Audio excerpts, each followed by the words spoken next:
Hello, friends, and welcome back to a recap of Only Friends, episode 8. No, 9. 9. 9. Nine, nine, nine, nine. You gotta remember your texts, man. 9. Jesus, I have a lot of notes for this one. Yeah.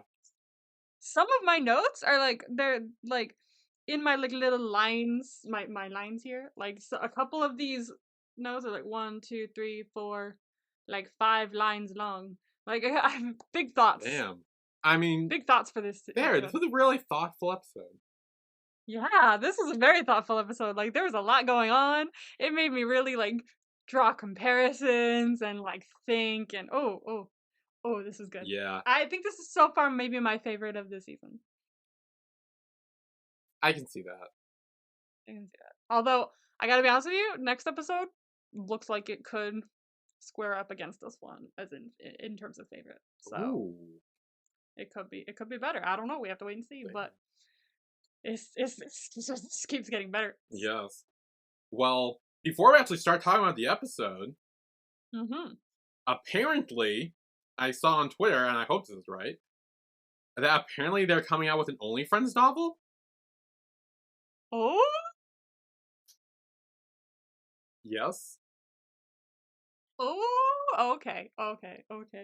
Yeah. This? Oh. Yeah. Will it be the same, or will it be slightly different? I mean, I'm assuming there will be some differences, but I'm pretty sure the overall story and plot will be the same. Yeah. Ooh, that's kind of exciting. I'm excited. That's gonna be like the first thing you get. You're gonna be like, "This is mine." I feel like, yes, I'm here for this. I don't read many novels, but sometimes certain shows call out to me, and I'm like, "Oh, I need to read the novel version of this." I know. I don't read I buy a lot of books. But I don't read a lot of books. You know, Yeah. I read them to buy them, and then I don't read them. So I have many books that I just haven't read yet. But I do that. I'll buy it going yes, and then I just won't read it. Oh, I had another thing to mention actually. Remember the thing I sent you about Naughty Babe? However, the thing, it was like the little post or something that someone said did I send you something that I swear I to don't God. think you sent me anything Naughty Babe related. I didn't. I swear to God, I thought I sent something Naughty Babe related, but it wasn't. It wasn't Naughty Babe related. I might have been wrong. I thought I sent you something, but okay, so I think I saw something on Reddit. That was the thing. I saw something on Reddit, and everyone was like, "It's not as bad as I thought." What, Naughty Babe? Yeah, they said that the couple was getting way better and seemed more on equal footing than before. I'm not saying I'm gonna watch it. That's gonna make me want to watch it, but I thought I'd give you the update. Yeah, someone said that, I think someone commented saying that, it's actually not as bad as, you think? I don't know. Don't know. What did you send me? Oh, I sent you something I saw on Twitter. Ah, yes. Not me in the multiverse. It's so true, It's true. Okay, there was one I was gonna show you last week, but I couldn't because it had to do a little bit with what happened in this episode, so now I can. It was on Tumblr, and it's about Nick. After the jerking off to shirtless pictures on his client's phone and the daddy thing with his boss next episode, it is safe to say that Nick has a fetish for HR violations. Yeah. It's so funny though, because it kind of does. It's kind of true, no lie. It's a little true. Oh my God, no, for real though. Later, we'll talk about it later, but later I was literally just the second he went in the elevator, I was like, Ariana, what are you doing? As soon, I was like, oh. First off, I was like, oh, I know who this character is, and I know who the actor is. I was like, oh. Yeah. Yeah. It took me a second. Because his hair is different. But I was like, no. Well, I think there's a reason his hair is different. Well, and we'll talk about that at the end. I don't know if you saw this online. What? What do you mean? Just wait. Oh no. Anyway, before we get there, we need to start at the beginning. With Mew waking up the next morning Mm-hmm. Still reeling, having flashes of what happened Still. that night, and then he goes outside and sees Top cleaning up the pool. Yes. Also, the episode's called The Return. Did you Oh, right, mention the that? return. Well, the return at the end. True, but also I feel like it kind of speaks to like the fact that everyone's kind of returning a little to maybe their previous selves or the people they were with. They're Ooh, just everything. actually, you make points. I do make points. Because I think all the three main couples, there's something there. Like it's like the people who are kind of like against it really for a while are starting to come back around and return. We're returning to kind of like a homeostasis, like Yeah, middle ground. Everyone's kind of being pulled back in. yeah. And Mew's like, "What happened last night? I don't remember much." And Top's like, "Good. It was a mess. You're probably better off not remembering." Yeah, you were a mess. That's good you don't remember anything. Yeah. I wait, no. Okay, well, I didn't really have much. I wanted to say I didn't have much memory loss when I would like wake up the next day, but like I would have over time memory loss. Like I didn't remember fucking anything that happened in the shows I watched throughout the week because I'd be stoned all week. But I didn't get memory loss like the day after Mm-hmm. a lot. I want to say I never did, but I feel like maybe I did. Okay, maybe with weed I did. Yeah. Well, keep in mind, he did coke. He did coke. Alcohol I was fine with. Yeah, like Alcohol doesn't really do much long term to me, honestly. I don't have memory loss when I'm like drunk or anything, really. I wake up the next morning from drinking and I'm like a smidgen extra tired, and that's it. Yeah, like I know, like my brother recently got his wisdom teeth taken out, and I had mine taken out a while ago. And Oh, me like too. when I was put under, I remember everything really before that, before counting down. Then I fell asleep. I remember waking up. I remember going to the room. I remember everything that happened really after that. I remember two things Oh, so you from getting remember my nothing wisdom of teeth that. taken out. I remember nothing. Just I like my remember brother, he two doesn't remember shit things. either. I just remember waking up and saying, "So when do we start?" And they were like, "We're done." And I was like, "Oh!" I remember that. And I also remember sitting in like a wheelchair from them like getting me downstairs afterwards because I still was like affected by Yeah. the. And then my mom putting like this cute little rainbow unicorn tie, like TY, like BB thingy in my like you find in gift shops. Like she put it in my hair. I was like, oh my gosh, it's so cute. And then Yeah. that's it. I literally remember everything from like going the wheelchair thing or like the bed whatever thing it was. I think it was like a Yeah. more bed where I laid down and they rolled me out or whatever. Oh wow. I forget. It may have been a share. I don't know. Again that's not like memory loss from the drug. That was memory loss from Yeah. time. Time. Yeah. I remember my mom coming in. I remember like all that stuff. My brother didn't really remember anything. Like apparently he asked for his teeth. He has to keep the teeth. Yep, and he doesn't remember asking for it, but the nurse handed my mom a bag of teeth, and she's like, "What's this?" And she's like, "Oh, he asked for his teeth," and she's like, Here's my "Gross," teeth. but okay. All right, then. So I do remember procedure wise. I'm pretty sure, like, because my doctor or my dentist told me about this like before I went in. But my teeth were like one of them was like fucked up because it like grew to a certain point where it like broke it. So he had to like take out all the pieces of my teeth because it ooh, was in pieces. So it wasn't like a tooth he was taking out. He was taking out like 3 teeth and then like millions of pieces of another tooth. And so he was like just in there doing it. So I think it was like a slightly extra difficult in my mouth because it was like in pieces. I remember that. So I couldn't keep it because it was in pieces. But I don't know if I would wanted to. I don't think I even would want to. Like, I didn't know that was an option. I didn't really care to ask. I'm like, I don't care. Mm-mm. Anyway, back to OnlyFriends. Oh, Long tangent oh aside, shit. um, Yeah, where did we get here? because Jesus. Mew forgot things and you were like, oh, Oh I yeah. don't forget much, and then we got into wisdom teeth. Yeah. Christ. So Top essentially says that he spent the whole night here, mainly just taking care of Mew and help cleaning up and everything. Yeah. Then offers Mew if he wants something to eat, and Mew's like, no, I'm good. But then he stands up, ringing in his ears, and he passes out in the pool. This is fully because because of all the shit he was doing, but also because he did it all like pretty quick. Like he's new to this kind of how long has it been? Maybe like a week or two. Maybe. And he's like already going so hard into it. Cause you don't see Ray like standing up the next morning and just being like, oh, whoa, whoa, and then passing out. He's also used to it. Because exactly, he's used to it. So it's because not just because of the stuff he's doing, but because he's doing it when he's not used to it. Yeah. And he's just going so hard into it when he's super new to it. Yeah. You gotta build it up, man. Yeah.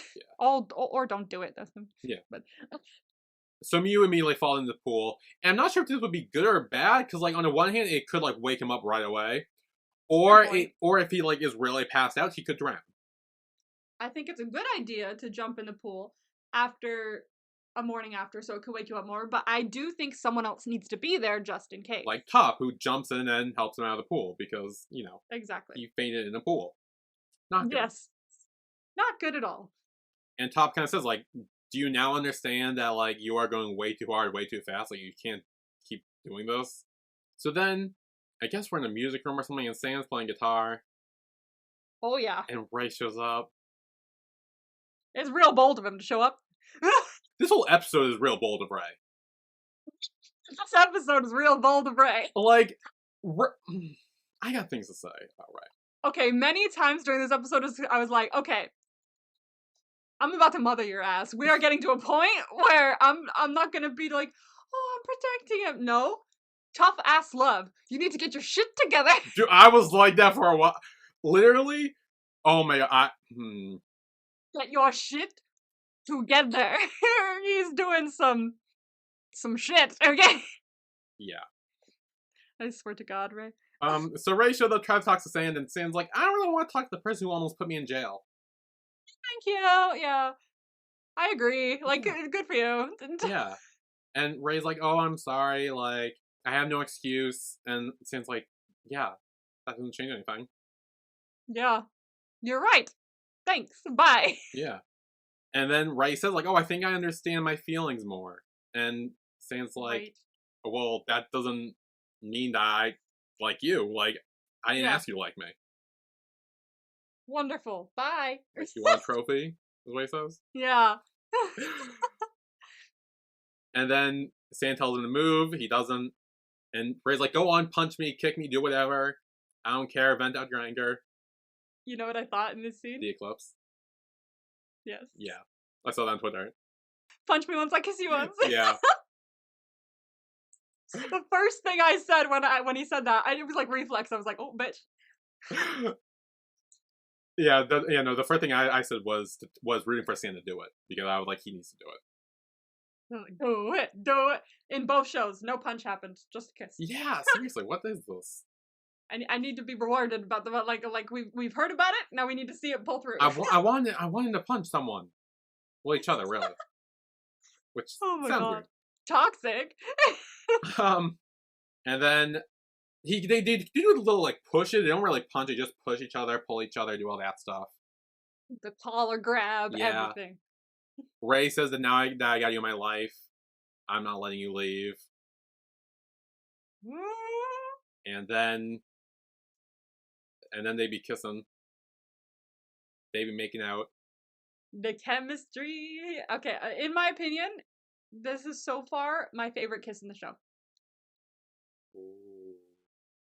I'm gonna say that. It's really good. It's a good kiss. I gotta be honest with you. It's a good kiss. Very good kiss. So good that Top decides to record it. Dude, he walked in, I was like, okay, he kind of slick with it though, like, that was a power move, I'm not gonna lie, well done. Okay, Top is great this fucking episode, because, like, he literally recorded it and he's like, well, Ray, guess you're not as better than I am now. Gee, oops. Which, it's so true. Yeah, he has a point. Like, because, honestly, I think Ray is low-key worse than Boston and Top. In the situation that happened with Mew. I have a lot more to say on both the combined natures of Ray and Boston and Ray and Top. Should I say the Ray and Top one? I kind of should, because he talks about it a little later. But it's like when he decides not to like show the picture later on. It's very like, oh, he's doing better than what Ray did, because when Ray was in the same exact position as him, he showed Mew the recording Yes. with the mostly with the intention of being his friend, but with an underlying thought of maybe I could have a chance with him if he broke up with Top. Yeah, I saw when Ray did it. I think he saw it as him hating Top and loving Mew to show him to try to break them up in that way. I do think there was a part of him that did it as a friend, but I think overall his first thought was, "Oh, Top cheated. I have proof. I can break them up now." Yeah. That was his first thought. Now, Top is in the same like situation where he now has this dirt on Mew, which honestly it wasn't going to do much anyway if he showed him, because to be honest they weren't in love with each other, and it wasn't going to have as much of an impact as it did when he was with Top, because he's in love with Top. But he still chose not to show it anyway, and chose to not win him back through like, oh, break up with him because this happened, so you should date me instead. He's choosing to do it as in, I'm working hard to be a better person, so choose me, rather than break up with him and be with me kind of thing. Yes. So I do see what you mean, and it's very interesting to compare the two. As I said, I have a fuck ton to say about this episode. I mean, I'm sure you do, yeah. A lot of comparing. Yes. So then we got Boston in his red room. Oh, fucking Christ. And he, I believe, pulled out a picture of Adam. Oh, Jesus Christ. She's gonna fucking kill you. She's gonna kill you. Kill you. No one's gonna find your body. Yeah. God. So then we flash back to that night. And Atom is looking around. And he's like, oh, these are nice. Can you take my picture like that? And Boston's like, well, normally I just take pictures after we fucked, so I... Like, exactly. Yeah, and he's like, well, okay, we can do that too. Put your money where your mouth is. Yeah. And Boston said, like, that's his way of getting to know people. And he's like, okay, well then get to know me. Getting to know people? Shut the fuck up. Like, do you know anyone that you fucked and then you'll go back to them if you want more sex? That's it. Like, do you really know any of them except for Nick, maybe? Like, for the love of God. Yeah. And then, slightly to Boston's credit, he doesn't do it right away. He does seem to still worry about how Chum will react to this. Because he does say, like, Chum would, like, kill me if we did this. And Atom is the one who's like, she doesn't need to know. And, like, is the one pressing it. Which is interesting. Yeah. True. But then against that, he still goes forward. It's almost like the Boston Top situation, but reverse now. Because Boston's on the other end. A little, but Adam's not really manipulating. He's not as manipulative, but it's kind of like the thing where, like, oh, one really wants to do it and is pressing it and is trying to, like, get it on, and the other's kind of like, no, no, no, but ultimately gives it. I definitely see that. Yeah. With the fucking nutso sex drive that he must have. Yeah. He was like, oh, well, I've been kissed. I must do it now. Yeah, and then they do. You can't go back now. Yes. And they do. Yeah, you're so dead. You're so dead. Especially after what happened in this episode. Oh, not only did you fuck him, but then you ghosted him, and he's mad about it. Okay. She's gonna kill you. I actually have a counterpoint when we get there. I would love to hear it, actually, yeah. Yeah. In present day, Boston gets text from Atom, and he's like, oh, that night was amazing. Can I come over again? And he decides not to answer. Yeah. He ghosts him. Yeah. And then we're camping, apparently. Stan and Nick decided to go on a little camping adventure. Bestie camp day, or in their words, Team second option! I love that. I died. I died! That was so good. Team second option! I was like, you fuckers, that's hysterical. That's so gonna be me one day. And it's so sad, but it's gonna be so true. I fucking hope I'm never a second option. Please don't let me be a second option. I'm 100% gonna be a second option at some point. Don't worry. No, don't say that. Live your truth. Believe in yourself. Yeah. Oh wait, I'm way too a positive person now. Fuck, you get a couple of bits of dopamine in me, and suddenly I'm fucking Maya Angelou. You can do it. And then they start talking about, why they're attracted to bad people. And Sam flat out says that it's because they're both masochists. Yeah. Which is so Honestly, true. didn't we talk about like Nick kind of being I swear last past? week I said that Nick is a masochist. I swear we mentioned that like once or twice or something, but I swear we would have done because of how much he's like keeps going back to Boston. Yeah. No matter what. I swear we have definitely talked about that before, that Nick is a masochist, Yeah. and fully confirmed. And honestly, fully confirmed. Sand is too. Now, like, I didn't really think of it that much because Nick is like so clearly a masochist, but like Sand also seemed to be a masochist as well. He's more of an emotional masochist, I think. Yeah, because honestly, with Sand, I would have said, oh no, it's not that he's a masochist. He just ended up falling in love with a person who, kind of sucked. Oopsie daisy. But then again, if you think back, he also was with Boeing, and apparently that got fucked over too. So maybe just he keeps dating the wrong people. I'm so excited to learn how the fuck that went down. I really want to learn how the fuck that. What if we never find out? What if they don't talk about it? I mean, I feel like we have. I mean, spoiler alert, but he's back. Like, he is here. He's back. Like, he got to give us something. Who would have thought it's oh fuck, what was his fucking name and not me other than what was First's name and not me? Yuck. Yuck, thank you. It's Graham and Yuck. Yeah. Graham and Yuck were a thing. Oh my god. In another world. In another world. Except it wasn't, because in that world they fucked everything up with him. Yeah, I know. I saw him and I was like, oh, he's back. Maybe Billy gets another chance. I mean, honest. I mean, yeah. Where's Black? Where's Black? Where? I was so mad. Like, Oh, that's so funny. If I had known, honestly, if I had known that they were supposed to end up together before I watched the show, like I had known a bit more about the novels, I probably would have been just as mad. But I didn't. That made it worse. I didn't even know about it till after the fact, and that made it worse because it feels like it means they fully led us to believe that. And we talked about this in the Not Me recap way back when. But like, we did. The fact that they purposely hinted at that happening. That's mean. To lure you on and then completely pull a 180 out from you was so fucking rude. And it's one of my reasons everyone praises that show, and it's a really great show, but for me, who got fooled by that, it forever stings every time I think about it. So. I feel like when people do that, they're just like, oh, we're gonna give them a hint of this so that it kind of nods to the books and it'd be a cute little Easter egg. But when you actually do it in practice, it's like, oh, we've let everyone on a little bit and they feel betrayed. Yeah. So we probably shouldn't have done that. No. But it's still my favorite.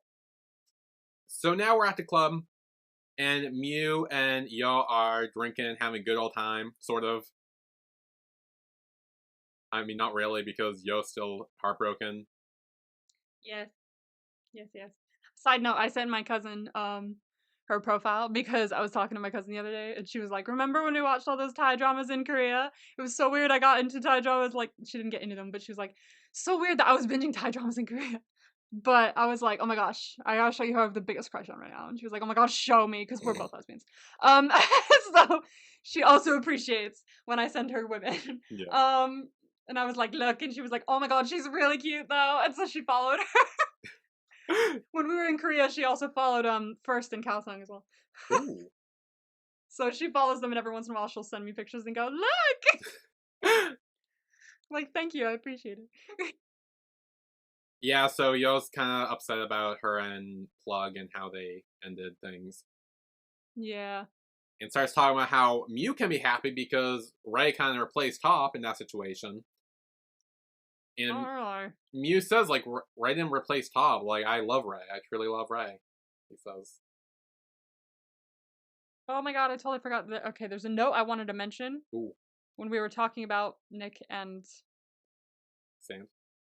Thank you. Well, back in the team second option scene? Yes. Okay. What? Totally meant to say.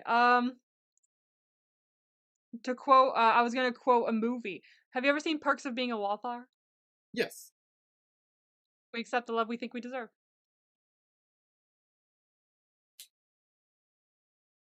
You see, I don't remember it, but I know I saw it. Because it's my friend's favorite movie and she made me watch it, and now I don't remember. It was during COVID. We watched it online, like through like Zoom and shit. It was a time. But you see my point. Yes. They were talking about being masochists and stuff like that, and I'm like, well, there's also we accept the love we think we deserve.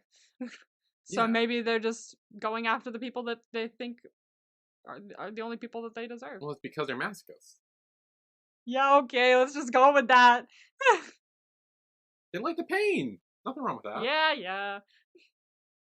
Nothing wrong with that. Yeah. So then Yo leaves, and some dude approaches Mew and kind of starts hitting on him. Yeah. And he kind of says like, "Oh, I would have hit on you earlier, but you're so cute. I thought you were already taken." And then, and then Top shows up, and he's like, "Oh, he is." Right on cue? Yep. To fuck up the night? Is he there to fuck up the night? I know, I'm just saying, like, he keeps popping up. Well, someone gotta fucking take care of Mew, because clearly no one else is. Yeah, I see your point. I'm just saying. I'm making it funny. Yeah. And Top is kind of like, are you really out drinking again after you just fainted like earlier this morning? Like, probably should slow it down a bit. You should calm down. And then Top asks like, "Where's Ray?" And he's like, "Oh, he'll be here." And she's like, "Are you sure?" Like, and again, this goes back to the whole like Top deciding not to show Mew the video thing. I like that he doesn't show him, but he tries to warn him and prepare him for when that gets out. Yeah. Yeah. So he said like, "Are you really sure? Like, I just want you to love yourself more." I like that he says that. That's a very good thing to say to not necessarily get me back on his side, because I'm kind of on his side already. But like, it's a good thing to say in order to be like, yeah, okay, he is interested in actually being with him and working, putting in the work to get him back, rather than just being like, come on, come back. He wants him to love himself more, not just break up with Ray. He just wants him to be okay. Yeah, and he wants him to treat himself with that respect that he deserves, because he knows he deserves it. Yes, exactly. Yeah. And then Ray does show up. And he's like, "Oh, sorry, traffic was bad." And, oh, this fucking bitch. No. See, this pissed me off. So, he comes over and he sees Top, and he's like, "Oh, by the way, thanks for helping with that night, but honestly, you didn't have to, because my dad would have handled it." And I'm like, bull fucking shit, your dad would have let your ass sit in jail. We saw him that one episode. Yeah, he would have sent you in jail to teach you a lesson, because he knows how fucked up you are. He would have. 100% he would have. Do not fucking, like, the one good thing Top has done for Ray, and Ray's like, "Oh, you didn't need to do that." Like, fuck. You didn't need to do that. Sorry, I just had to get it on my chest. Fuck off, Ray. Seriously. I'm hoping that in the next episode your opinion starts to change again on Ray. On Ray? Because I know Ray's being like a little shit. Oh, my opinion changed by the end of the episode. Oh, yeah, okay, good. Yeah, no, I know. It's just, in the moment, I needed to get that out, put it out there, because I feel like, and this we'll talk more about it later, everyone treats Ray like a fucking baby. And like he's like, "Oh, he needs love and like support." And I'm like, "Yeah, but he also needs fucking help, like actual help, and love ain't that it." He needs actual help. He needs actual help, and he needs to be like mothered, like in the way that's like, get your fucking ass off the ground and yank his ear and be like, "Go, yeah, make good choices." So then Ray and Mew go back to Mew's place, and he's like, "Oh, can I spend the night here? It's been a while." And Mew's like, "Oh, no, my moms are coming into town."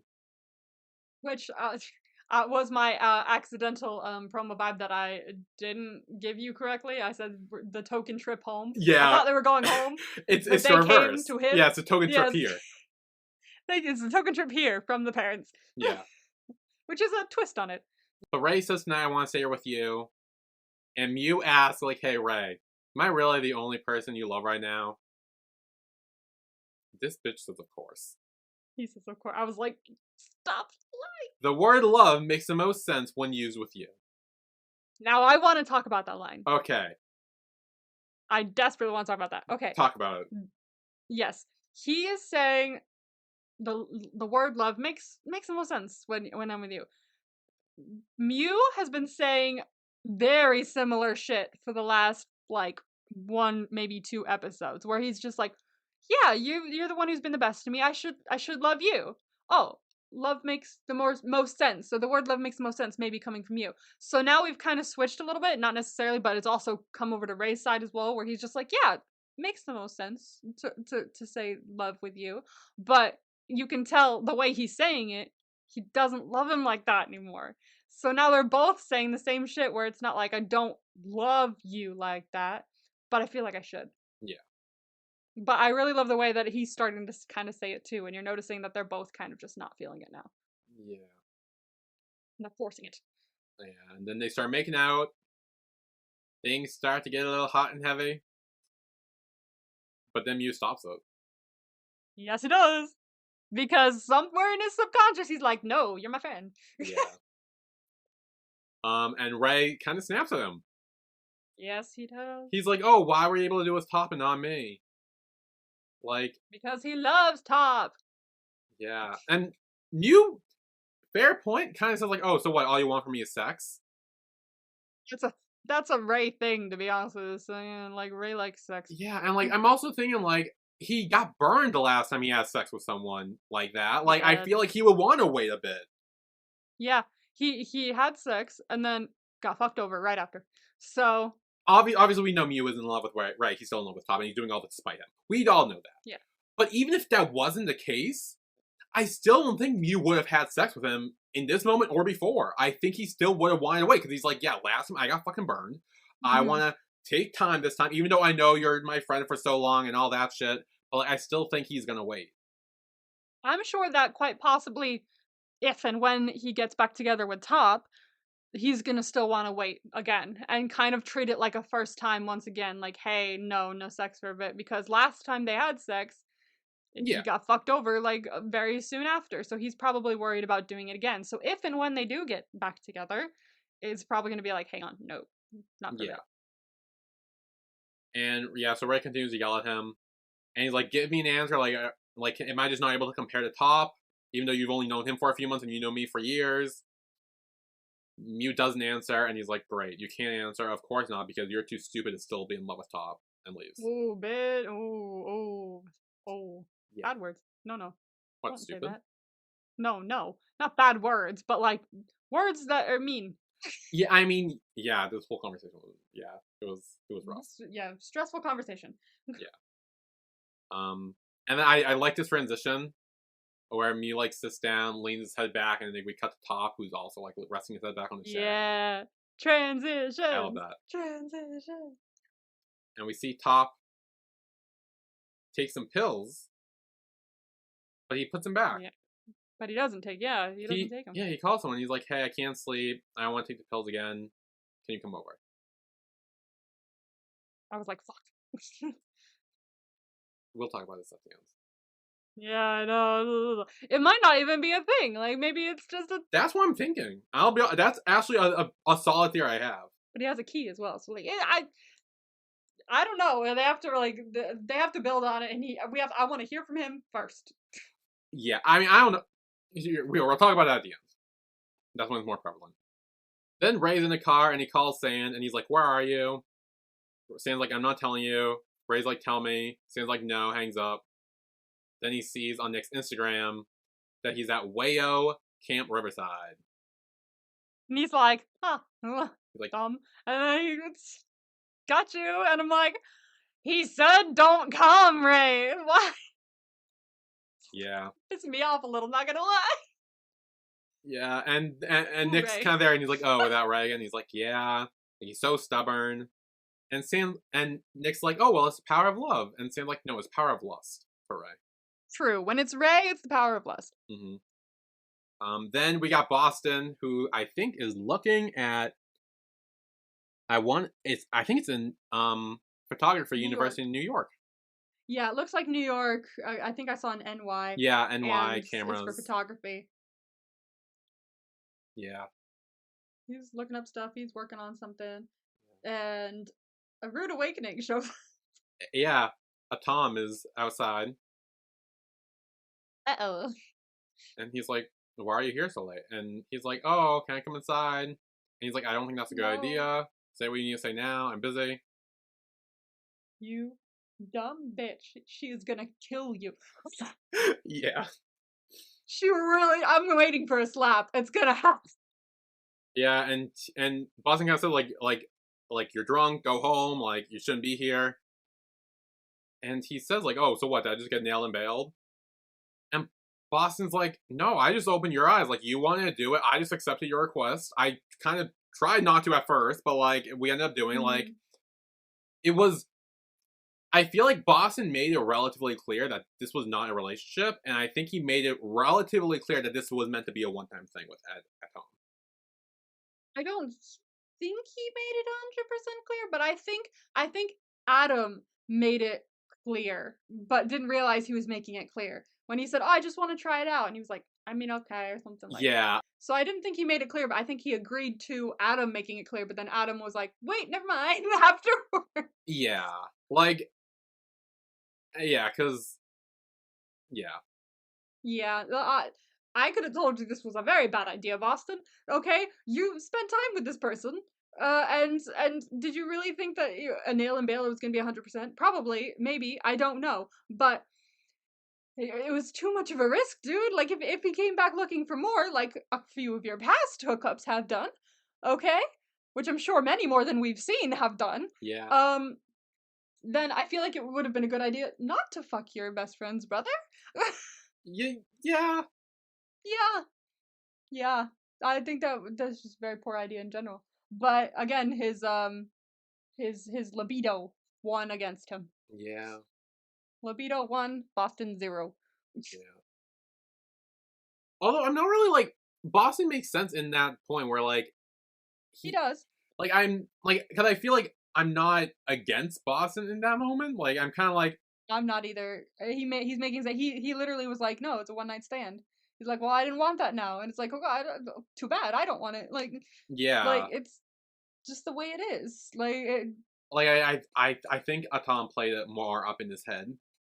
Like that it was yeah, like an actual thing, and Boston was like clearly trying to make it as just be like, look, you're questioning your sexuality. I can help you out as best as I can, and I did, but that's it. yeah, Yeah. exactly. But yeah, he shouldn't have done it anyway. Dumb bitch. Yeah. So then back at the campsite with Sam and Nick, they're talking about Inside Out and Bing Bong. Yeah, they are. Fun side note, that is my favorite I Disney know, I Pixar remember movie. you mentioned that. I love it so much. He was like, "Have you seen Inside Out?" I was like, "Yes." I was like so excited. I was answering all the questions with that. I'm gonna make. Thank God they reminded me because every time I'm reminded of a favorite movie, I make a poster. Yeah, So I'm gonna do Inside Out next. nice. Oh my God, I was so happy with this comment. I also cried when Bing Bong disappeared. Yeah. I sobbed. I was so, oh my god. I wanted to get that quote like tattooed on my arm. Just the take her to the moon for me. Oh. Oh, oh. Oh, nobody talked to me. Then Nick asks Sam why they don't hook up. Yeah, I was like he was like, "Why don't we hook up?" I was like, "Hello?" I love this moment so much. Me too. Okay, I was waiting for the giggle. I was waiting for the laugh. I really was. A part of me was, but also a part of me wasn't, because like eventually they do decide. They're like, yeah, why not? Like Nick's kind of like being like, look, maybe we overlooked each other the whole time. They both start making I was out. I was fully like, oh my god. And then like while they were making out, I was like, they're gonna like before they made out, like when their faces were moving close to each other, I was like, they're gonna start laughing. And then they didn't. I was like, oh, they're not. And then they pulled apart, and I was like, they're gonna laugh. They're gonna laugh. They're gonna laugh. Like, here's the thing: the kiss was hot. Like, the kiss was really good. It was good. I think there were better ones, but I think it does speak to like how like they're just it's not them. Yeah, They're like, no, we're friends. We're friends. yeah. Then they start dying laughing. It's like I loved it, and then I loved it even more when they started laughing. Like I actually love their friendship after this because yeah, Sam's done questionable things, but he also apologized, and also humans make mistakes, but if we can make up with our friends and still be friends with them afterwards, then that makes the friendship stronger sometimes. So I think their friendship is one of the highlights for me in the show after this scene. I honestly think they have like one of the strongest friendships in the show. 100%.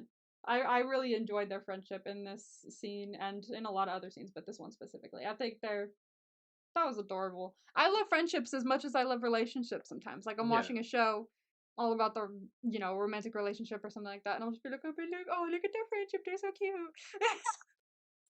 Yeah. And I think it also shows how like that this like I like that they tried it. They were like, hey, we're both drunk and depressed and single, like why not give it a shot? They Why do, and not? it's a complete like fail, and they're just like, yeah, okay. I mean, we figured. Yep. I like that right after the kiss, after they were laughing, Nick was like, "Are you okay?" He's like, "Yeah, I'm fine." Like he Yeah. does check in with him as well, which is really cute. And I loved it. This scene is cute. This scene was adorable. Yeah, that was sweet. Mhm. Then they decide to cuddle together, and Love a cuddle. as they do, Ray decides to show up. He's so full of himself. Like he thinks he's the most. I love him so much, but he thinks he's the most important person ever. Like he comes in, he's just like, obviously I'm here, so I'll just lay down on your bed. I'll chill. Thank you. My question is, why the hell did they leave the door unlocked? That's a very good point. Why? As soon because I thought he was gonna not maybe look in the window and see them. No, he literally just opened the door, walked right. I'm like, they didn't lock the door. My dude, like maybe it's just like the American in me or something, but you lock your doors every time you go to take a nap, a sleep, what the fuck ever You you're doing. always lock your door. If you do not plan on leaving or expecting someone to come in, you always lock your door. Lock the door. If you're expecting someone to come in like 10 minutes, go unlock it and wait for them to come in. But you Yeah. lock it otherwise. Yeah. Okay? Locked. Maybe Um, because they're like in the middle of nowhere at a campsite, maybe it's fine, but like lock I it. feel like that's more danger. I feel like that's more of a time to lock the door. You know who's wandering around Who's in the gonna woods. Yeah, it's very who knows who's at their campgrounds, so lock your door, guys. Yeah. Don't want Freddy or Jason coming in the middle of the night. Yeah. And then Ray sees him in bed, and he's like, "Oh, what? Are you guys hooking up?" He asks it nonchalantly. He's like, "Oh, hey, you guys hooking up in here?" And Nick is immediately to deny it, but Sam's like, "You don't need to like defend yourself to him. Don't worry about it." He's like, he doesn't need to know. Okay, what if we were? What if we're not? None of your Yeah. business. And then Ray decides to plop right in the middle of the two. Just dumb bit. Oh my god, bruh. Like,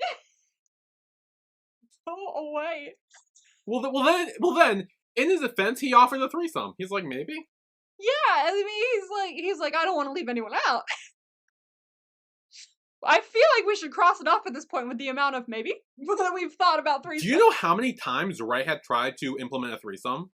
We gotta cross it off. But at Like, this point, he's mentioned it so many times that maybe we just need to cross it off for the mention because it's driving me nuts. Can we this cross off dude anything needs a this episode? threesome. Can we cross off anything this episode? I was gonna ask, Probably did we not. get it? No top sand. Oh, there's no sand, Nick. Motherfucker. Damn. We could have gotten it. What? I swear to God, we should just mark off threesome with the amount of times it's been mentioned. No haircut, right? No. No first in a hospital bed yet. No. No end games yet. No. No baseball bat. No, nobody's died. No. I sound so disappointed. Nobody's died. Yeah. Darn. No drug overdose, no birthday cheating, motherfucker. Damn. Sucks. No. We're not gonna get bingo. We'll have to wait until the very end until we get the end games. But even then, I don't know if we'll get bingo with the end games. So we need like an extra thing. I don't know. We might not get bingo. I think we will. We have some time left. There's still some episodes left. So I think we will take a break here. Yeah. And when we come back, we will talk about everything else in this episode, including Mew's mom showing up, more about the Sam Ray relationship, and also a little bit of the Boston Knicks stuff that goes down, which I'm actually excited to talk about. I'm excited to talk about that too. Yeah. So We will be right back.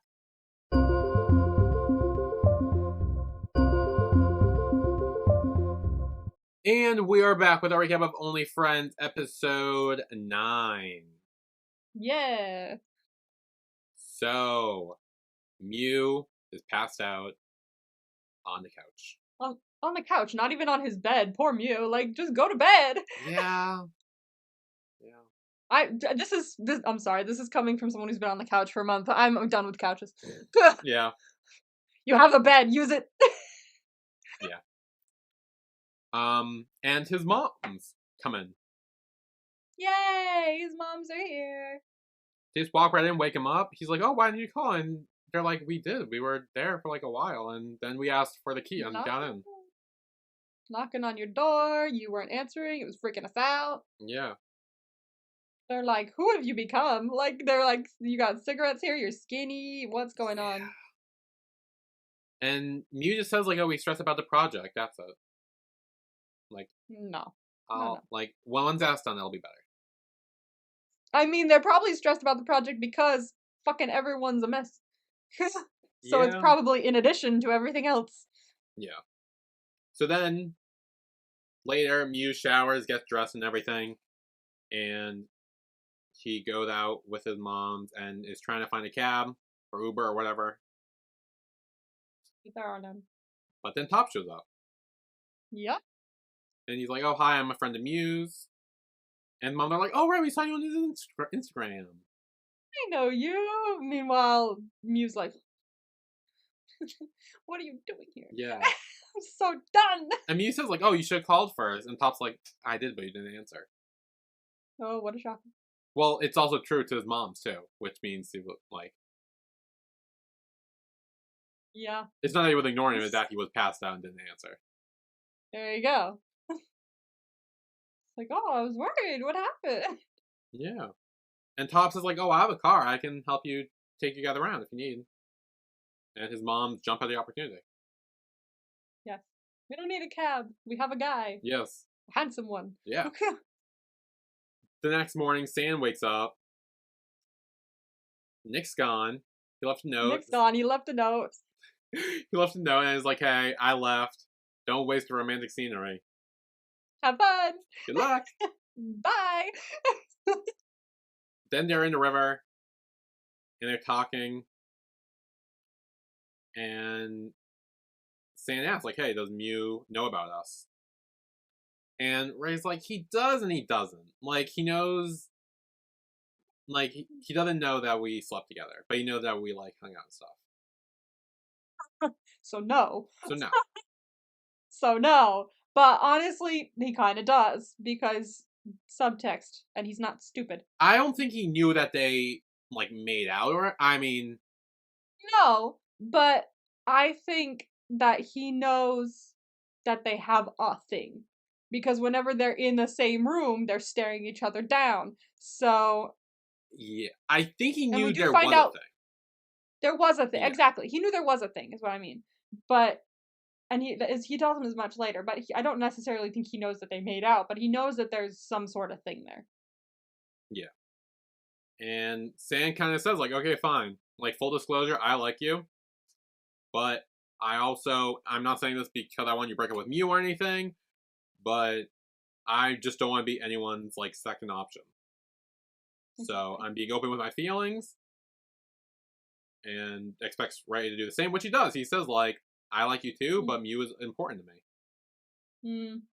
And Sand's like, fair enough, but if I find someone who doesn't have any conditions or whatever, then I'll full on go with them. I'm taking it. Yep. I'm out. I'm going with them. Yeah.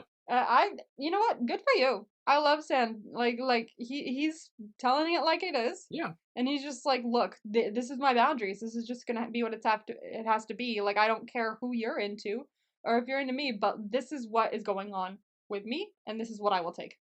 Because I'm not going to let you push me around to be a second choice. Yeah, he lays it all out on the table, and Ray kind of does the same, too, which, I mean, I kind of respect. He does.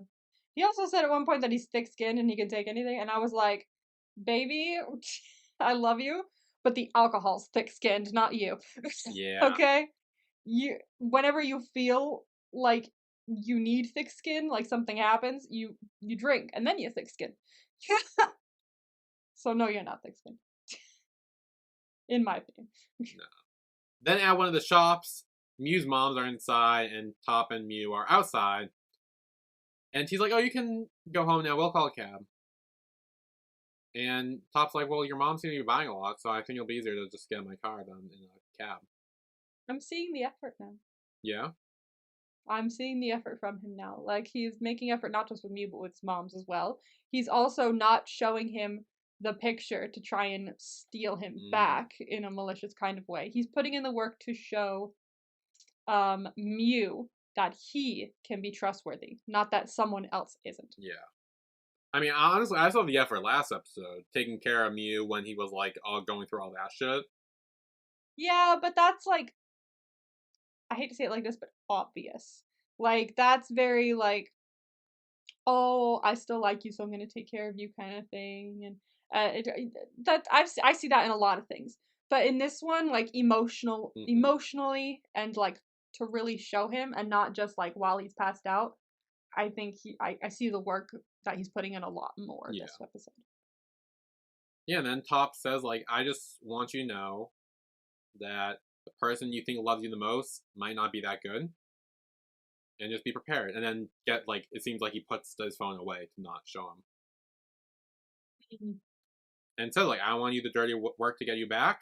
I'll let you handle it. Yes.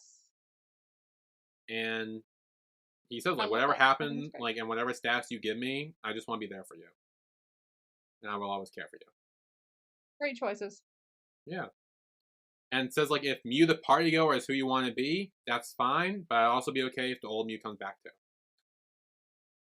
Honestly, I think the old Mew is gone. I honestly don't think he's coming back. I think he was changed too much this time. I think he could, like, become someone new again and kind of combine his old self and his new self to become an even better new person. But I think the old Mew's dead. He's seen too much shit now. He's been through too much. He's gone. Yeah. That Mew was innocent. Yeah. This one is not. Then Mew's moms got all their stuff, and they kind of invite Top to that cafe during Christmas time. They do. Yeah, they're like, oh yeah, you can come over at Christmas and check out the decorations and everything. Even if Mew doesn't approve, we invited you. Yeah. Come on over. Then at the club, Dan and Nick are there. And I'm sorry. Dan's like, I'm sorry. Who's there with Nick? Dan. Who? What, Dan? Well, Dan is there first, and then he's like, "Hey, it's been a while since I've been here. I feel so old." And Nick's like, "Oh, you're only old if you think you're old." And then he's like, "If that's the case, I'll call you Daddy." That's Daddy Dan to you. No. Not a fan of that. Oh God. Nope, not doing that. That was my favorite promo vibe to give you because it was so random and gross. Yeah, that's not gonna be a thing I call him moving forward. I legit choked when I heard in the promo. I was like, what did you just say? Yeah. And Nick says, like, oh, thanks for taking me out. And Dan's like, yeah, well, for tonight, I'm not gonna be your boss. Be Daddy Dan. Yeah. Yep. I literally don't want to say it either, but it's really funny seeing the look on your face when I do. Yeah, well, that's my brother's name. Oh, no. Yeah, so I'm trying not to say that. Oh, no, never mind. Yeah, because, if it was any other name, I would have no problem saying it. Yeah, you'd be like, haha. But I can't do it. I'm not going to do this it. One. No. Don't let it be a thing that comes out of your mouth. I'm trying not to. I'm trying not to. As someone with siblings, don't let it happen. Yeah, it's like fucking Uncle Jim all over again. I was about to fucking say! This is just like Uncle Jim. Oh. I swear to God. Yeah. Anyway, and then they make out. Yeah, they make out. Fully. Yeah. I was like, ooh. But then Nick clocks Boston on some dude. Yes, he does. Of course, it's Boston and some. It's never just Boston. It's Boston and some dude. Yeah. And then Nick falls into the bathroom. And Nick knocks on the stall. He hears them in. Dude, at first I was like, don't you fucking knock on the stall. Just leave it. Just drop him and go, okay? This is it. Like, at first I was like, this is dumb. You shouldn't be doing this. But I really love everything he said. Yeah. So Nick hears them in the stall, knocks on the door. Boston's like, hey, someone's in here. He knocks again. It's like, oh my god, someone's in here. He knocks like it's like an apartment or something, like at someone's house, like it's like a fucking bathroom stall. You knock once, if someone answers, you don't fucking go in. And you also hear moans coming from the other side. Well, that too. So Boston opens it and sees Nick, and he's like, what the fuck? I'm gonna call the cop on you if you keep talking like this. Which is funny, but also Fair. He's not fair, but like, he hasn't been following him places. He just is places that he ends up going. But Boston doesn't know that. All he knows is that this dude secretly recorded him and someone else having sex and then leaked it. Yeah, good point. And now is here in the bathroom, not leaving when he knows he's in there. Trying to get on with some other dude. He is desperately trying to get it on with someone else. And he just... knock, knock. Yeah. Knock, knock. And Nick says, I just want to talk to you. You don't have to forgive me, but I just want you to know that being with you made me so happy. And to me, you're a man with talent. One day you will become a famous photographer. And you're not a bad guy. Your friends love you for who you are, and you don't have to change. And I love you for who you are as well. Now, you're not going to see me again. And I'm showing up in front of you for the last time. Yeah, halfway through this, you can see Boston just like, his expression changes a little bit like that. He's starting to get pulled in. And I have many words to say about this scene. What? Okay, I also have things to say. You go first. You have your notebook ready. I do. Okay, what's the so, consensus? One of the things that I want to talk about is the fact that I think that so Nick didn't say, this is the last time you'll see me, until the end of that speech, pretty much. And you could already see Boston clocking on before it. So, Boston's already thinking about, he's not thinking about something he can't have. Because that's his usual thing. It's like, oh, this is something that I want, but I can't have. So now I want it because it's unattainable to me. So there's no way he could be thinking that right now because Nick didn't say, this is the last time you'll see me till the very end of that. So this is obviously him responding to his words and not just being like, oh, I can't have him now, I want him again. He's actually thinking about what he's saying. And I genuinely think that when Nick says, I love you for who you are, not what, that's something he needed to hear. Yeah. Because I think somewhere deep down, this is the problem with Boston. I think he sleeps with all these people because he doesn't think that anyone's really gonna love him for who he is. So he's just gonna be like, fuck you then, before anyone has a chance to be like, wait, let me get to know you. He'll be like, no, fuck you. Like, I'll fuck you and then leave, kind of thing. But he needed to hear something along the lines of, I love you for who you are, not what everyone wants you to be. And he's never really gotten that from anyone. And I think now that he's heard it from Nick, he's like, wait. Yeah. I think that's something he really needed to hear.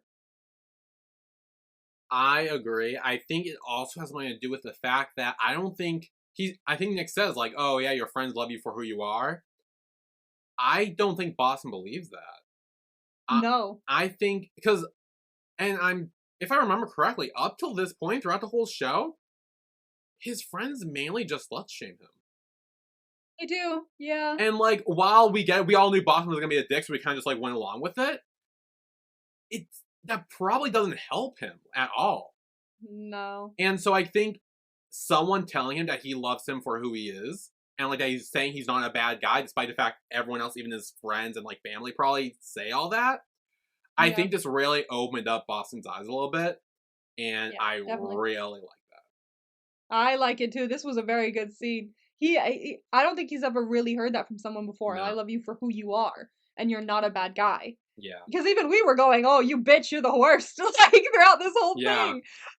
But the fact that he's now heard you're not a bad guy and I love you for who you are, I think that's good. That's flipped a little switch in his head where he's just like, "Whoa, wait, someone can do that? They can love me for who I am?" Like, Yeah. and it's gonna make him think a little more, Yeah. hopefully.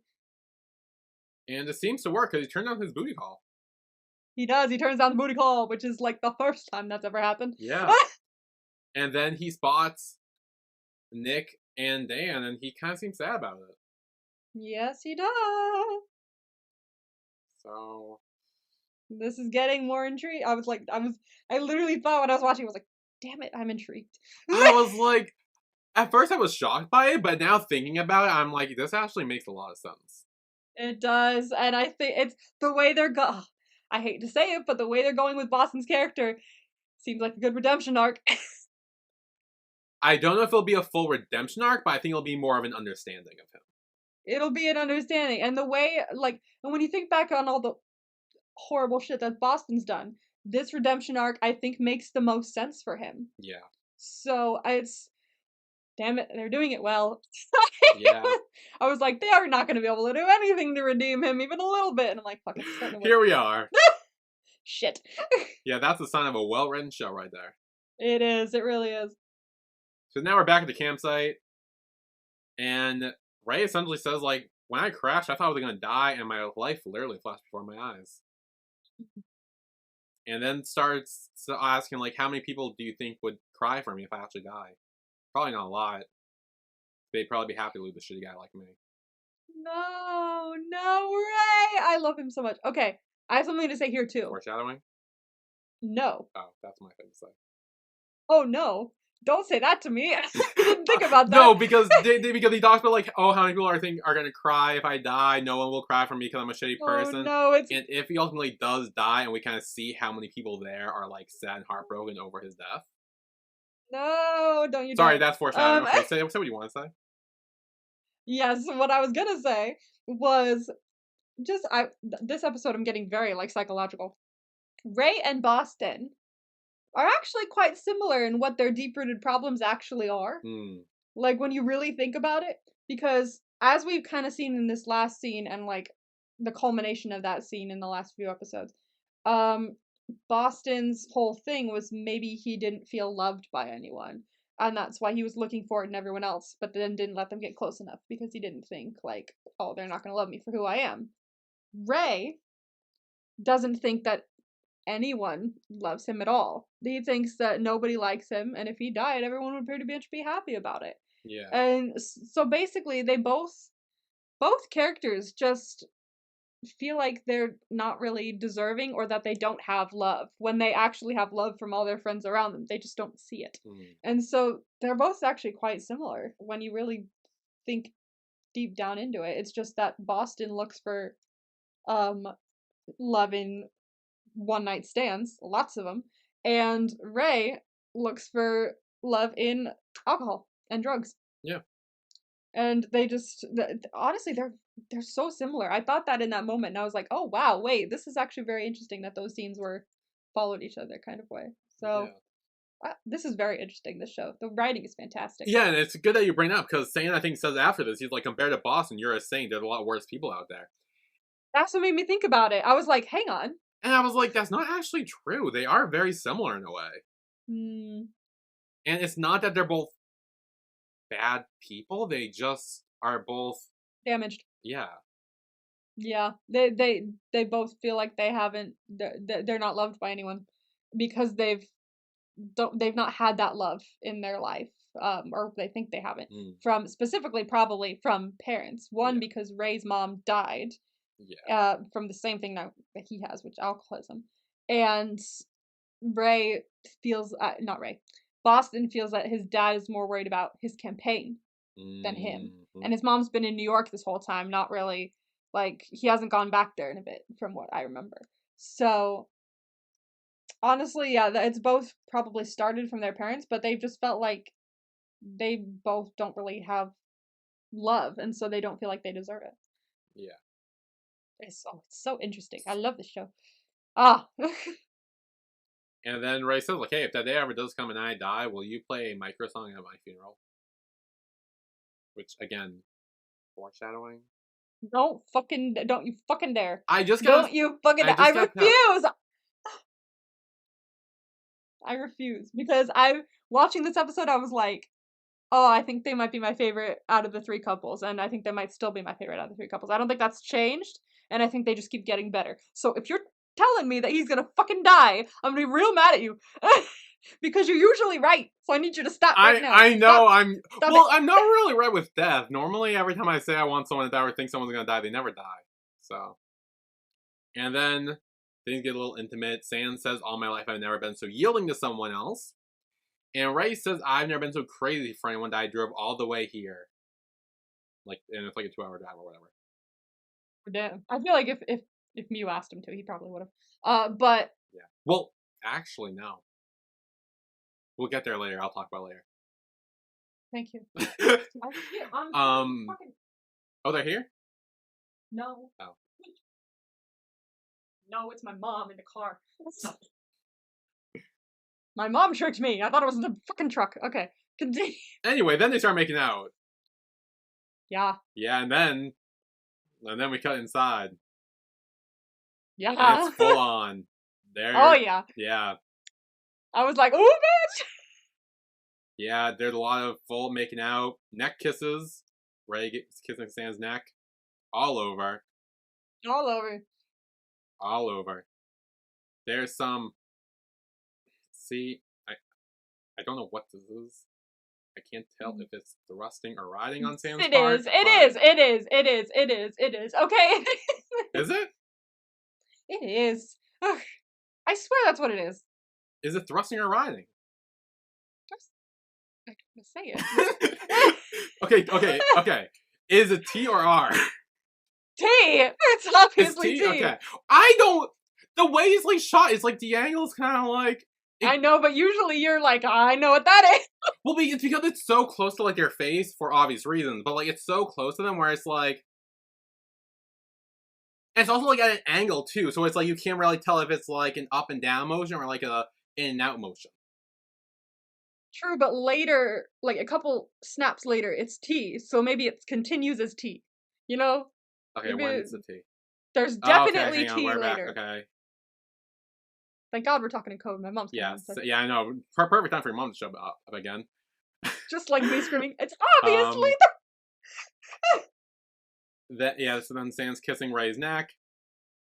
Okay, see, that's thrusting right there. That is thrusting. Yeah. Yes. That's the thrust.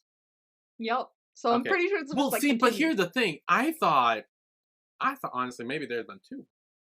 There was 2 in this event. What, you think there were 2? I mean, I don't know. When novel comes out, I will tell you. But like until then, I don't know. I don't know. You'll send me like a picture and be like, haha. I'll be like, okay, see ya. Because it's so like because it starts off with Ray kissing Sand a lot, and then like the thrusting or riding, whatever happens, and then it goes to Sand kissing Ray a lot, and it kind of flips, and then we see that, so it's like, you know, foreplay. Do they take turns? I don't know. Foreplay? I don't know. I don't know. They had a fun night. Yeah, it was a great time. Ray kisses Sand's cheek afterwards. It's very sweet, very intimate. Mm-hmm. Yes. Very cute. I love them so much. Don't you fucking dare. I don't control the show. I'm just saying things. Sometimes it feels like you do, because I'll be like, "Oh, what are these promo vibes?" And you're like, "This, and this." I'm like, you get everything right. I gotta say it in case I'm right. Like I just got put out there. You are. I've been wrong before. Better be wrong this time. Okay, but serious question: if someone dies, do we get bingo? That is a serious question. Because if that's the case, I might be rooting for it. Oh no, don't root for it. Okay, no. Oh. Because in order to get bingo that includes someone dying, we would also have to get haircut scene and Boston Nick endgame. So that's not 100% that we might not get a haircut scene. And the other one we would have to get is we wouldn't get because there's top Mew endgame, which is a possibility, but then also in the row is no couple endgame, so those don't match up. Ooh. So it would have to be the Boston Nick endgame and haircut scene row. And we'd need a haircut scene for that, and we'd need them to be endgame for that. So that's a maybe, but like I'm not letting him die.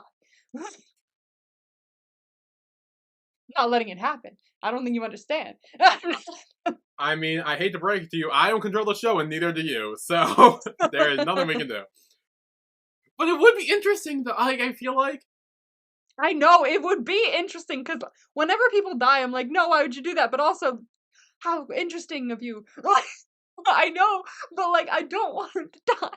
The only time I've ever been upset at someone dying because it was not interesting, it was just mean, was Newt dying in the Maze Runner series. Okay? It's the only time where I'm like, that's not okay. You can't do that. Yeah. So, I don't know. Not happening. I don't know. I just wanted it out there in case it ends up happening. It's one of the things where, like, just to say it, just in case. Cover my bases. You say it, that's manifesting it. We don't need that. I'm not manifesting don't it. put I'm it just in saying, like, it could be a thing. Like, there was also foreshadowing for Top to die, too, at some point with the song. Oh, yeah, I forgot about that. Oh, my God. Wait, that was, like, episode 1 or 2. That was, like, episode, like, 3. Okay, it was a while ago, was what I mean. Yeah. Or maybe, yeah. Yeah, there was also foreshadowing there. Like, yeah, it was the karaoke one. Okay, yeah. Although I'm pretty sure the word is something about like, oh, I'm the villain, I need to die, or something like that. Yeah. Which means I guess if you switch it to make Ray out as the villain, then maybe he would die instead. Because like right now at this point, or Boston, like I don't know, like again because there is no clear villain, it's hard to tell who that song was about. No one might die. Maybe that was just an ecstatic song. But then Ray's talking about his funeral and like, oh, if I die, no one will show up. And if I do die, I want Sam to sing a certain song, which he probably would. And also his mom dying of alcoholism. He could die of alcoholism. Okay, well, he's fucking not gonna, okay? He's not dying. End of story. Okay? I need him to live. I can't have picked a character to fight for and then them die. Okay? Well, hey, look, back in episode 2 or 3, I thought Top was gonna die too, and I still fought for him. You do it. Anyway, we're at, I guess, Ray's therapy or whatever, or counseling? Social service, whatever it is? Oh, social service. It's the, he had to do, like, community service. Yeah. Yeah. He's there, and Mew asks, like, hey, where did you go last night? Because you didn't pick up the phone. Which goes back to what I was saying earlier, where you were like, oh, he'd probably drive that much if Mew asked him to. But... he probably would have done that, like, beginning of the show. I mean, beginning of the show, yeah, but not now, because... But not now. In the beginning of the show, also, when Mew called him, he stopped everything with Santa and went to him. He did. He here now, everything. Mew called him, and Ray didn't even answer. He didn't even pick up. Yeah, he was busy. I mean, he was busy, but... He was busy. Yeah. And Ray says he was with a friend. And Mew's like, a friend named Sam? He's smart. Yeah. You can see it.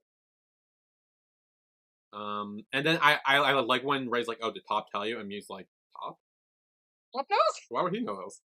Yeah. Which I think that's one of the reasons why Mew actually later in the episode decides to like forgive him and go after him, because he realized Top had that information and chose not to do it to like win him back.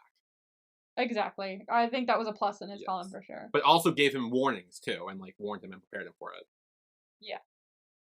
And this was a really sweet scene where they kind of talk and they're like, yeah. I love it. So we're really I love this whole scene. This whole scene is amazing. This whole conversation is awesome because they both acknowledge like, yeah, I do like someone else, and Mew's just like, yeah, I don't think I ever loved you. Obviously, I think you should be mad at me because I used you to get back at Top. And he's like, I did kind of know that deep down, but I was taking anything. And they were having a really mature conversation about it. And at the end, they still said, I love you and I love you too, and hugged it out. And What a mature conversation. I love them. What a good friendship too. Because even after all this shit, they're still like, it's okay. Yeah. And then I do like where Mew's kind of like, look, if you found someone who likes you, like, go for it. Like lower your ego or whatever. Like, yeah, lower your ego. I was like, yeah. yes, thank you for telling him that. Well, which is funny because then afterwards they hug and say, I love you. Mew's like, oh, thank God we didn't sleep together. Otherwise this would be really awkward. And Ray's like, well, I guess you missed out on the best experience of your life. Yeah. Oh, literally, when I watched that, I was like, dude, ego. I literally said, like, so much for that. So much for the ego. But no, for real, I think that was 100% a wonderful conversation. Like, yeah, you need to make sure you hold on to Stan, because like I think that's something real there for sure. I think this conversation was just really well done, and I'm glad they were able to come out of this as still friends. Mm-hmm. Yeah. Oh yeah, I've also written this down. Sorry. I put, this truly speaks to the title of the show. It's not just about romantic relationships, but friendships as well. So only friends doesn't necessarily apply to, oh, we're only friends, we're so not dating, but they're also fucking. Yeah. But also it applies to the friendships in this show. The fact that it's called Only Friends. Like, look at this group of friends and look at what they're dealing with and how they're dealing with it together. Yeah. So I really appreciate that as well. I did too. And speaking of friends, we got Mew apologizing to Chum. He's like, hey, look, I'm sorry for fucking everything up. And I want to apologize. Like, she was worried. Yeah, and kind of he explained himself. He's like, I want you to understand that what happened to me affected my self-confidence so much that I thought I could be someone else in order to make it hurt less. Yeah. And then Chum says something great right here, where she's like, oh, is the Mew who can't come on the phone right now back?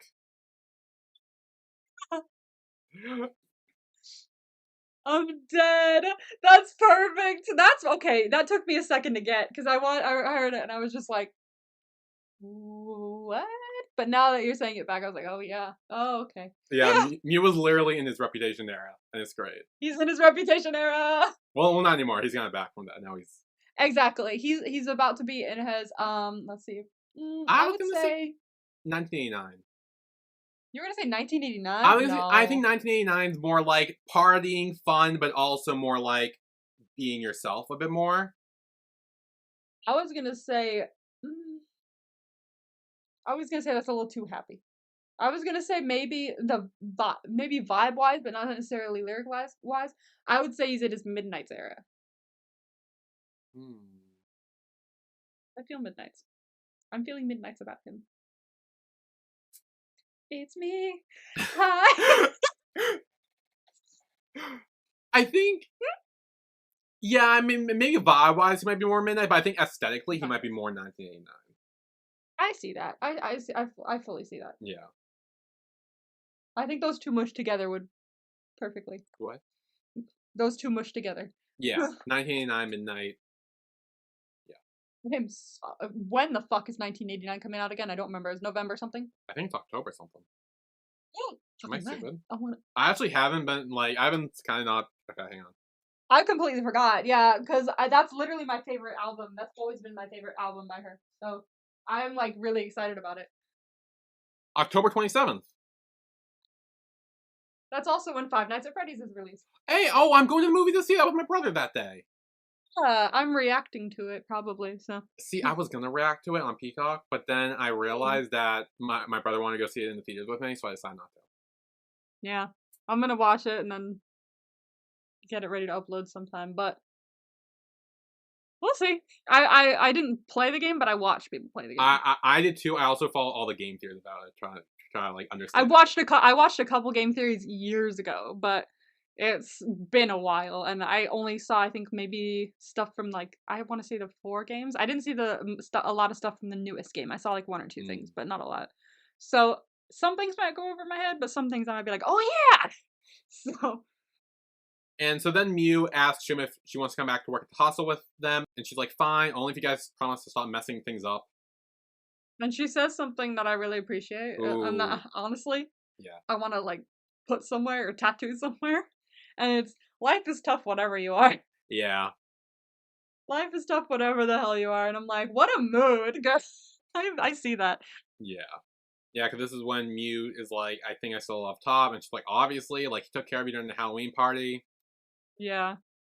And I like how she says, like, look, last time I was on Team Top, all that shit. Now I don't really give a shit. I just want you to follow your heart and be happy.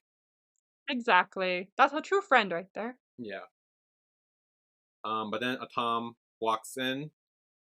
Oh, she's gonna get... And she's like, hey, what's up? And she's like, oh, I'm fine with a friend, and then leaves. And he's like, what's wrong with him? And Shim's like, oh, he just got dumped by his girlfriend. He'll get a new one in no time. It's fine. Oh, Boston's dead. He's a dead man. He's gonna die. He's gonna be the one at the funeral. Everyone's gonna be crying, but not really. I think they'd be crying. They'd be crying. They'd be crying. I feel it. But like, but yeah, she's gonna kill him. Nick would definitely be crying. Oh, Nick would be. Come on. Yeah. So then we're at the elevator. Mew's rushing. He's like, oh, please hold the door. Someone hold his door for him. Who's it gonna be? Who's it gonna be? I was like, what? I didn't know. Like, I thought it was gonna be. Oh yeah, it's gonna be someone going up to the top, obviously. But I wasn't sure if it was gonna be an actor or not. I knew as soon as he like hold the door and someone hold his door for him. I'm like, oh, this is Boeing. This is him. This is Boeing. This is Boeing. This is Boeing. Boeing. Yeah, they ride the elevator, and he's like, oh, it's the same floor. Who knew? Ariana, what are you doing here? Mew leads the way. Boeing is following him. Then he drops his bag and he helps him with it. But he's like, oh no, I got it. My room's right there. And he's like, oh, that's my room too. Oh, fuck. Oh, no. And Mew knocks on the door or rings a bell. And Tops from inside is like, you have a key, why don't you use it? Opens it. Sees Mew. Sees Boeing. Awkwardness ensues. Okay, now what did you think about the hair? I'm curious. Do you notice how he looks exactly like Mew did in the first few episodes? I did a little bit. Like, what specifically when they were both standing outside the door, I was like, this kind of feels like one of those moments where like the ex and the current like look at each other and go, we kind of look similar. I think our dude has a type. He does. He does. He has a type for sure. Yeah. Like their hair is parted the same way. They have the same style hair. And also the glasses is a big one. Oh. And kind of the way he's dressed, too, a little bit. Yeah.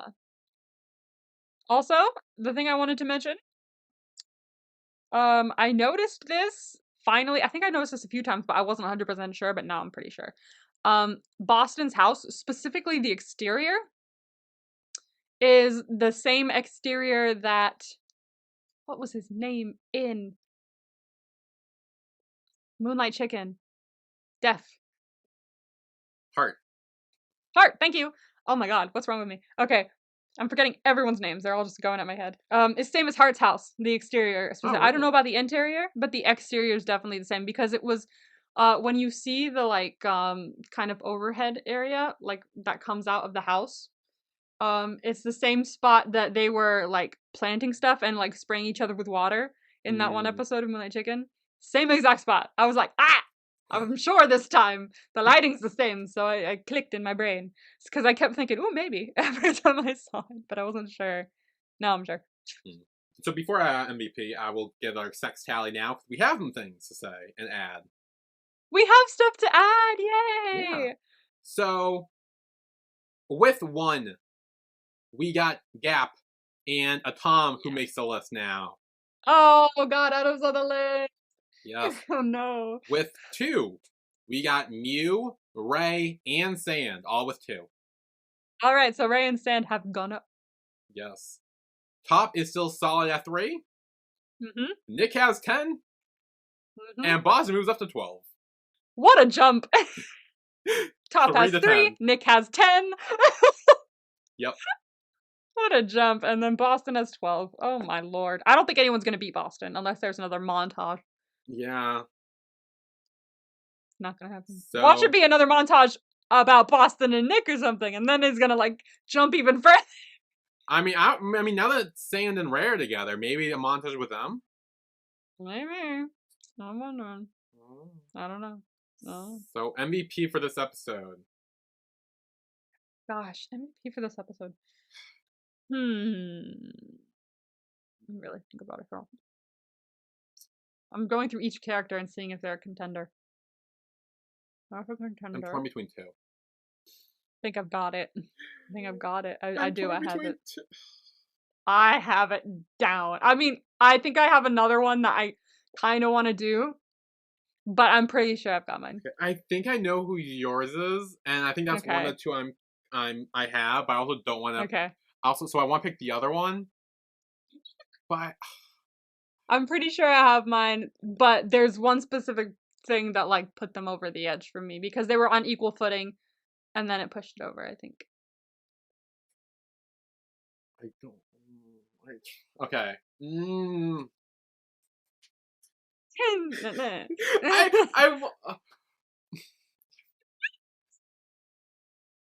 I'm trying really hard, but I think I have to. Oh my. Okay, fine. Okay, 3, Okay. 2, 1. Top. Nick. Oh. Ooh. Wait, Nick? Nick. Oh, I didn't even think of Nick. I was thinking of Sans for the other one. You were thinking of I was thinking of Nick and Sand. I was thinking of Top and Sans. I was thinking Nick and Sand for sure. Top, yeah, was good, but like I think Nick and Sand were the key players in this episode. I didn't want to pick Top again, but I feel like I was stuck again. I'm like, he was so like you even said this episode, like there was a lot of like growth and trying to like make up for and just become a better person in general. And like the way he handled the whole like situation with having the evidence to like expose Ray and Sand and choosing not to use it, but warning Mew the whole time, and the way he was acting with like his moms and everything. Yeah. Like, it was just so good. And, like, that whole Nick thing, I didn't even think of that. But, yeah, that was real good. Yeah, I had to. I had to. I was thinking between Nick and Sand, because they both kind of spoke their feelings and said, look, here's, I'm laying it all out. Here's what I'm feeling. Here's the whole thing, and here's what I'm allowing. They both kind of did that. But Nick's scene was so good, and I was waiting for him to be done with Boston in quotes and tell him that he was done with him, and he did it in such a lovely way, and he did it in a way that even though I would have been fine with him doing so, it didn't hurt Boston's feelings, because I feel like him not doing it in a malicious way saved his own feelings as well. I think this was a great way to let him go in a way, and I think it was just really well done. He did it like in a way that was like, you didn't hurt me. I actually love you for who you are. I'm just obviously this is my time to go, so I'm going. Goodbye. And I think he did it very well. So I'm 100% putting on Nick this one. And he also was like, you know what? Let's make out. I mean, was us too? Like we're both been burned. Why not try it? And so it was his idea to go for it at first, and it was he kept making some very interesting but ultimately amazing decisions. Like they started out going what, and then they turned out to be great scenes. Yeah. So I think he did great this episode. I agree. Also, I forgot to mention the whole Top Boeing Mew situation. Yeah. What do we think is gonna happen with that? Or did that play into the promo vibes maybe? Like I don't know, maybe. I don't know. Oh, do you have? Do you want to do promo vibe then do theories, or do you want to do theories then promo vibe? Because I got thoughts to say about that situation. Let me give you the promo vibes, and we'll see if you can build off. Cool. Okay, so I have 3 promo vibes, and at the risk of sounding like a motivational poster, those 3 are commitment, growth, and dealing with difficult emotions. Ooh. It's gonna be one of those episodes, my dude. It's gonna be a tough one, but in a good way, you know? Ooh. Maybe. I don't know. It's gonna be tough, that's all I know. Okay. It's gonna be eye-opening, I think. For a lot of characters. Interesting. So, theories? Because I got a theory about the whole, not Boston, but the Top Mew Boeing situation. I don't think that Top and Boeing slept together after. I don't think so necessarily either. He could have done, but in my, I think it could have been that he invited him over to like hang out with him for the night for maybe a couple nights because he just couldn't sleep. Like, yeah, I think they were sleeping together, but they weren't sleeping together. Yeah. I agree. That could have 100% happened because it could be a whole thing where honestly we may just need to talk it out and zoom any confusion away. because it might not take much for him to just be like, oh no, we didn't do anything. You just know my thing about having trouble sleeping and everything like that. And them talking it out and it being okay. But I'm worried about what the misunderstanding could cause. So I guess we'll have to see how it goes, but I don't know. Do we think Boeing's gonna try to stir up trouble with Top and Mew? It depends on if he wants Top back. Like, he really wants Top back. Because Top had his phone number still, so obviously things maybe didn't end poorly with them. Otherwise, he totally would have just, like, been fuck you and unfollowed him on everything. So it could be one of those things where, ooh, I was trying to find a good character to make this comparison to, and the vibe that he's giving me, and I found one, and I don't want it to be the one that I found, but I found it, and it's San from, Darn Type. San? Oh, San. Oh, San. Yeah, San from Darn Type. So, like, someone from his past, someone that he kind of had a thing with, and then comes back and is like, actually, we were together first, and I'm kind of still into him, so I'm seeing him in a different light now, so if you could just move aside, because I was here first, kind of thing. So, I'm wondering, but I don't know. He could surprise me. I'm wondering more if he's going to be less of an issue for Top and Mew, and maybe more of an issue for San and Ray. I didn't even think about that. That's a good point.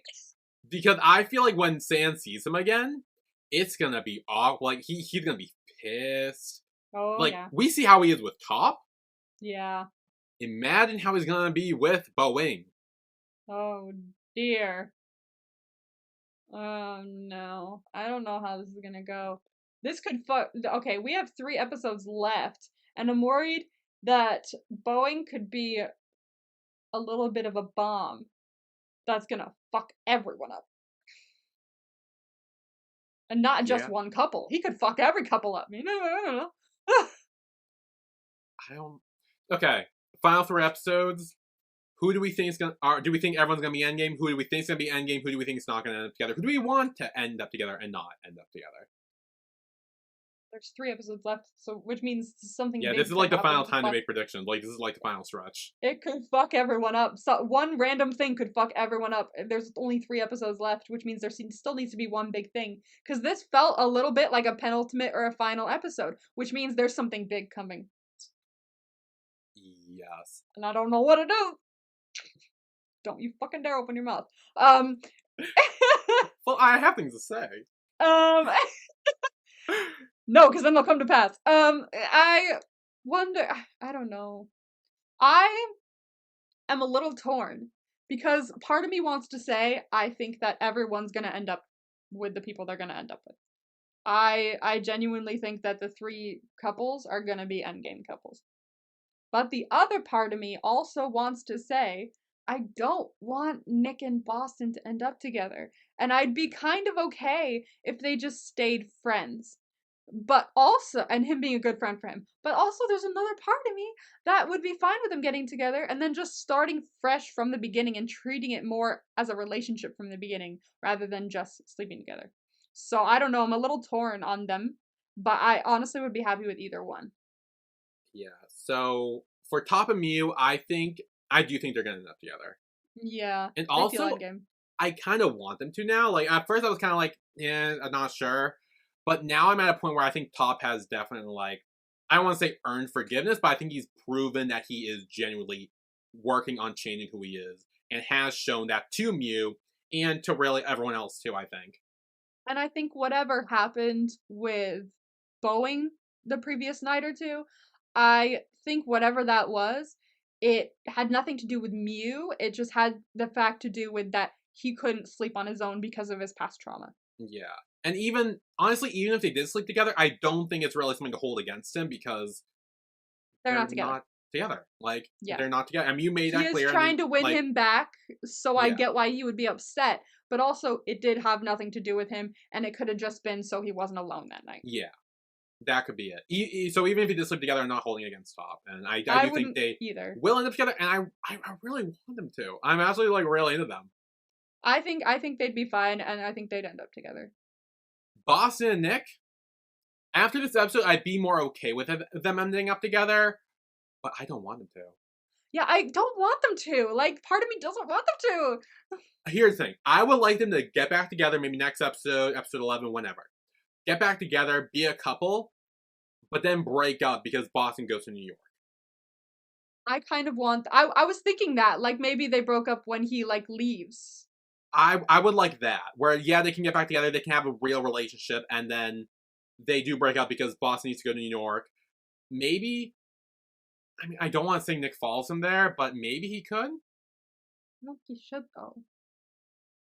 Like he needs to be his own person. He's got film stuff and animation stuff that he's working on, and I think following him would be a bit of a down step for his character. Yeah. So I wonder. Like, let me think about this. I think we've seen like some foreshadowing. 100%, I think Boston's going to New York because we've kind of seen foreshadowing sprinkled throughout the show. We've heard it mentioned that his mom lives there. We've heard it mentioned that he wants to go there to study, maybe as long as he keeps everything squared away with his dad and doesn't get into trouble. And we've also seen in this episode specifically him looking at universities for photography in New York. Yeah. So I think that is going to happen, judging by the amount of foreshadowing we've seen for it. I do too. And then for Ray and Sans, I think they're going to end. Don't you fucking dare. I mean, they're the thing I said earlier, that also is a theory, but I'll leave that there. I don't think they should be together now. My reason is because Ray needs serious help. He needs rehab, he needs all that stuff, and he needs like a good year or so of sobering up and doing all that, because otherwise, him being where he is with Sand right now, especially because it's only episode 9 and not episode 12 or 11, it's gonna blow up in some way, and it's gonna be bad if he doesn't get the help he needs. You know what? I agree. I changed. Yeah. I think maybe if in the last episode they're the year or so time jump, and then they get back together afterwards, Ray's been sober and clean for so long, so be it, great, have it. But right now, especially because you mentioned that this feels like a penultimate episode, and the only couple that really got a happy ending was Ray and Sand, odds are they have one more big blow up next episode or next few episodes. Like, so, I don't know. Let me find, I actually 100% agree with you, and I'm changing to I don't think they should end up together right now. And there's a reason for that. Let me find it. It's a quote from Euphoria, which is about like, you know, addiction and things like that at the base of it, at the very least. Here we are. Miss Marcia, who works at the diner. He turns to her and he's like, "Hey, what, Miss Marcia, how long have you been clean?" And she's like, "Oh, maybe like, I think it was like 7 or 17 years or something like that."